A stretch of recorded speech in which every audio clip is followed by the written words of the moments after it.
It's the third day of the Qualcomm Star World 2013 in San Diego, and the question on everyone's lips is who is going to take this year's trophy. The answer remains to be seen. The light conditions delayed the proceedings today, but finally the 66-strong fleet had a clear start, with the USA sailing legend Reynolds and his crew Haenel starting well in the middle of the line.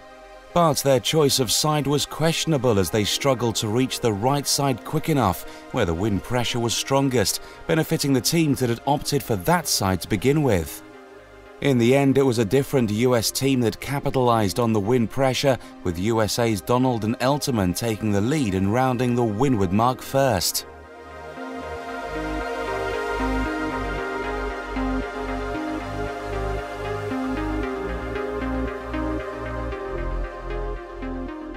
The wind was very inconsistent today, making tactical decisions hard and the skippers anxious. There were many ups and downs throughout the race, with the rankings changing hands repeatedly, each puff of wind making all the difference. At the leeward gate, it was yesterday's winners Ledbetter and Morton who rounded in third place. They made a bold move and opted for the opposite mark from the rest of the fleet as they took the left side.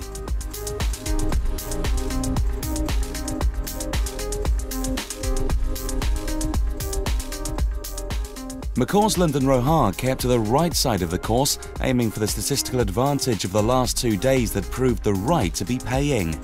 However, today it was more about finding the erratic wind gusts than getting to the correct side, and as soon as the boats tacked, it was Ledbetter who was ahead, coming from the left-hand side. He rounded on top with a safe lead from Rohart, who was now in second, trying to repeat his performance from yesterday.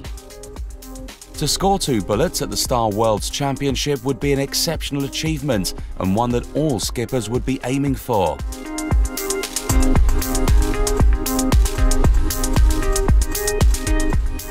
Top sailors like Reynolds and Grail did not manage to perform as well as yesterday, thanks to today's tricky weather, and found themselves at the back of the fleet. As the boats came to the last downwind leg, it was Ledbetter that tried to repeat his strategy from the previous upwind and headed again for the left side. Rohart stuck to his choice and went with the opposite mark at the gate. It was a choice that paid off, as former world champion Rohart with his crew Pulfer crossed the finish line on top, scoring today's bullet. But let's hear from Rohart himself.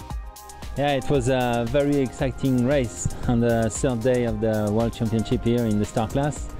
The final decision was on the last downwind, which side of the course will be favored, and they chose to go offshore, and we decided again to play the right, and we succeed to have a pretty good wind and nice angles at the end.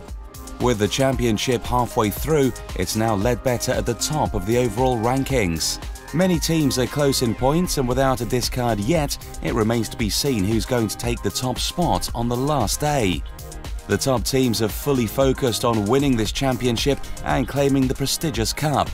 So stay tuned to see who's going to be going home with it.